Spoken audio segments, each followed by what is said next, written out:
Hello everybody and welcome to Mariposaoro Fusion Food Channel. I'm Miss Deanie. Hello again. And yeah, it's been some time. It's been a while, but I'm filming again. Yeah. So my small collection of fans. This is what I'm cooking today. This is probably an unfamiliar meat to some of you, but I tried the pig's one. Can't get a goat one, so I tried the sheep's one, a lamb's one. This is lamb's head. So today we're gonna pressure cook it. You can boil it in a pot, but to be boiling it for 3 hours is a bit tedious. Just make sure that you follow the instructions of this video as much as you can, and let's start cooking. So to begin with, you put in some water and the bay leaves. Now what you need to do is fill it up about 1/5 of the way in the pot, because we don't want it to be too full of water. Yep, so you put a piece of head in, and might I say, to clean this, if you've seen my how to clean cow foot videos or anything else, of which if there isn't one, I need to check, but I think there is one. But yeah, you literally scrape the skin that's been burnt of all the hair and fur, because remember, sheep's are woolly, yeah, and that's quite bad to eat, isn't it? So you scrape and you wash with your lemon and water, vinegar and water, and you get to this. You put black pepper,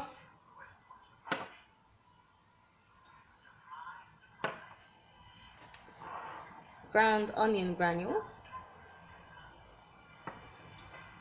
and nutmeg.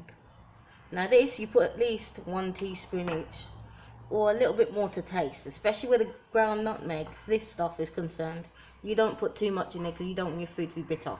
All right, and then you also use this salt. I use sea salt quite a lot of the time. So now, moving along, you put the pieces and lower them in to the pot. It's optional if you'd like to keep the brain in there. I decide to keep it there.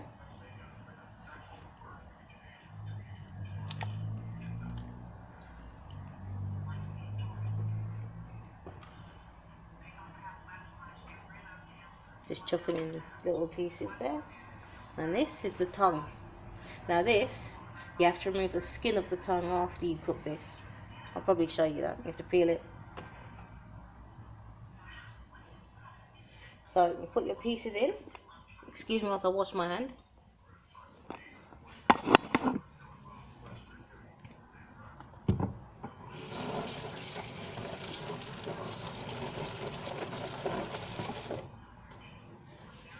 And then you put the lid onto the pot. We're going to do that right now. See you soon.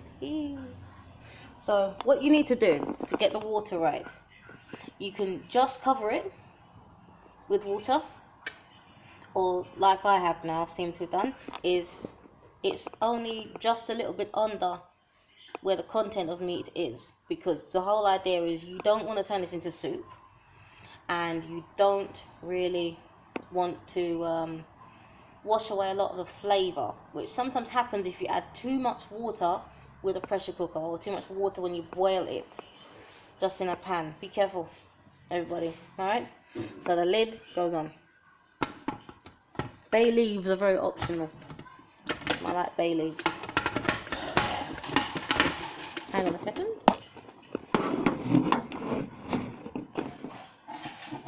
So lid going on now.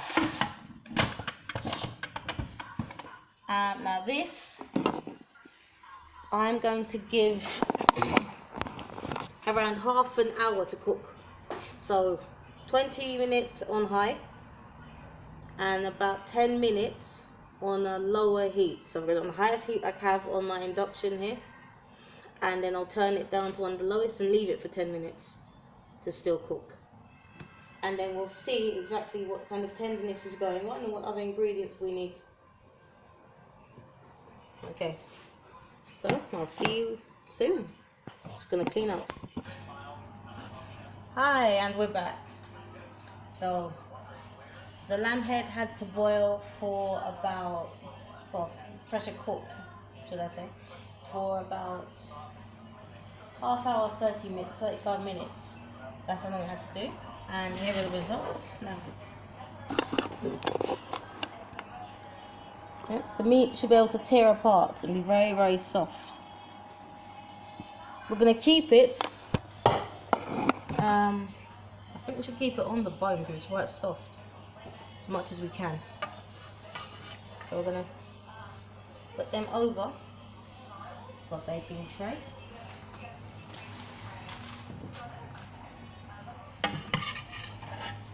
Then I'm going to show you what else I'm going to do.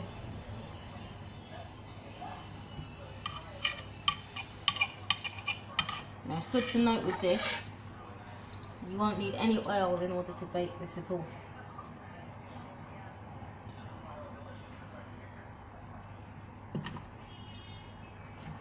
You're going to find that after pressure cooking it for this long, it's going to be incredibly soft. If you want to pressure cook it for less time, then do so.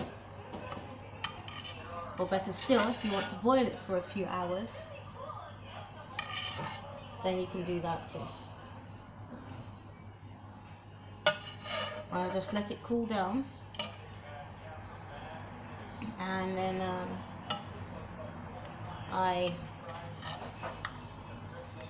rinsed it in a bit of cold water, and then I drained that water, and now I can handle the actual meat.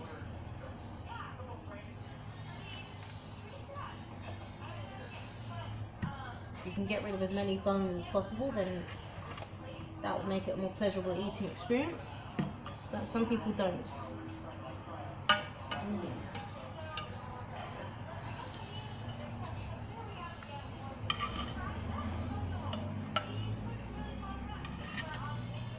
Just like if you prefer to keep the brain in there, you can do that too. See? Completely tender to the point that the bone comes out with no effort whatsoever.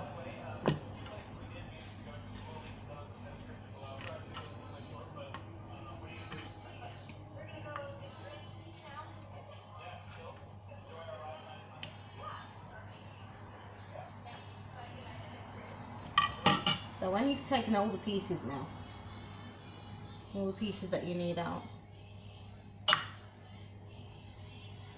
get rid of this and rinse my hands.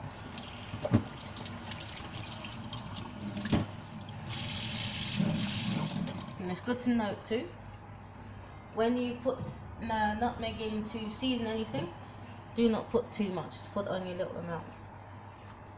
Now, this is the seasoning mix, yeah, which consists of pink peppercorn. This adds a really fragrant note to the actual seasoning. Very flavoursome, that is.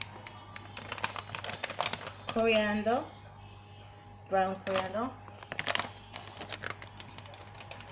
oregano, and tarragon. Now this was really a strong one. You might note that as it's kind of strong, only add a teaspoon. Not even a teaspoon and a half, a teaspoon. A teaspoon should cover all of this. Otherwise you're having your food tasting too much like aniseed, which might not be great for you if you don't really like that type of flavour profile. And then small amount of nutmeg, small amount of black pepper, about half a teaspoon each. So what I did was I coarsely ground the pink peppercorns, and I finally ground the coriander with, that's what I did first. Ground the coriander with this, the natto. So that's about a teaspoon of this too.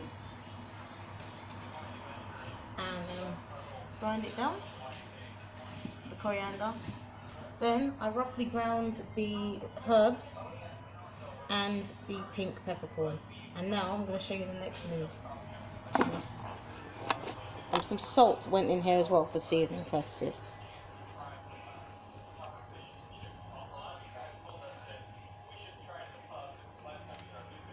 So we're just sprinkling it on.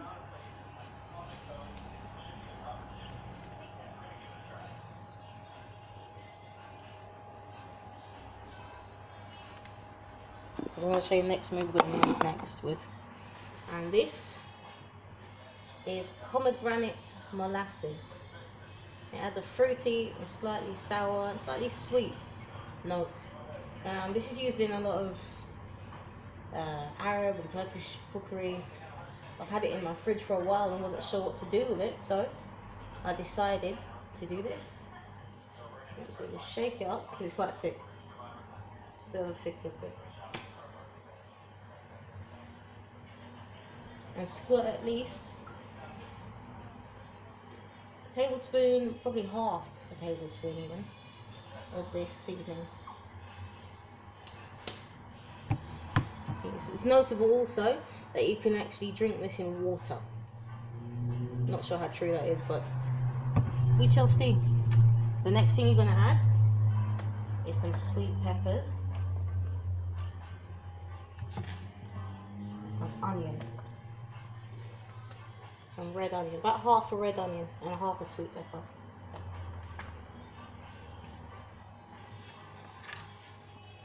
And it's optional if you'd like to add garlic as well.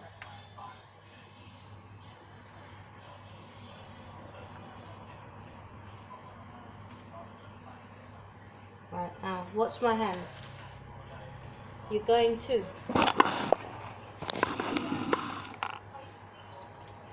get the seasoning in the meat.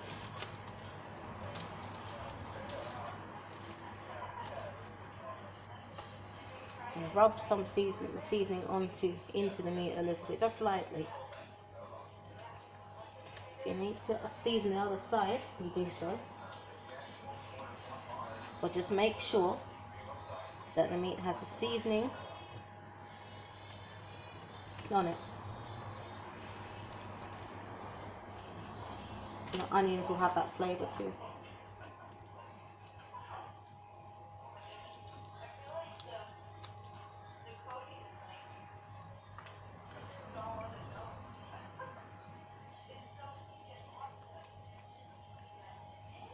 Now here's where you taste for enough seasoning.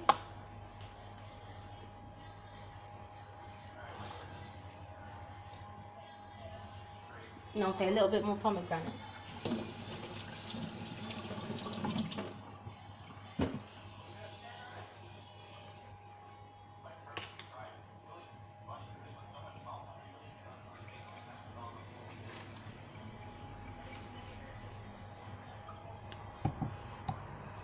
Like I've said, it doesn't need much salt or oil or anything because everything's kind of well seasoned enough.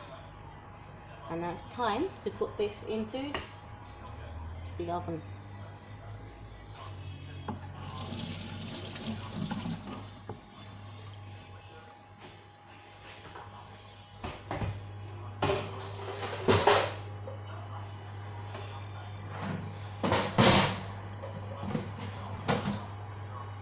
So, I'll see you again in about 15 minutes.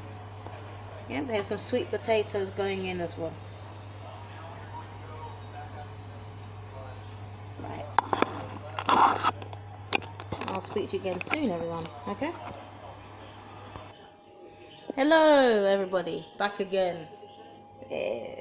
So, we now have the cooked sheep head and the sweet potatoes. So now we're going to take a look.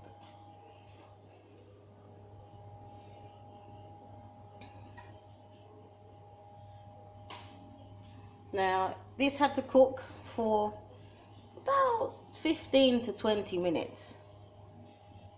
And to get a nice little crispiness and colour, a little bit more colour on there. And to cook the peppers and onions. So now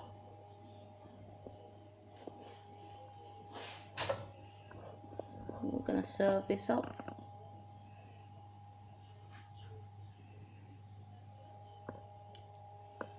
Look at that. Don't look like much right now, but you're definitely going to taste of something. So, just a little plate.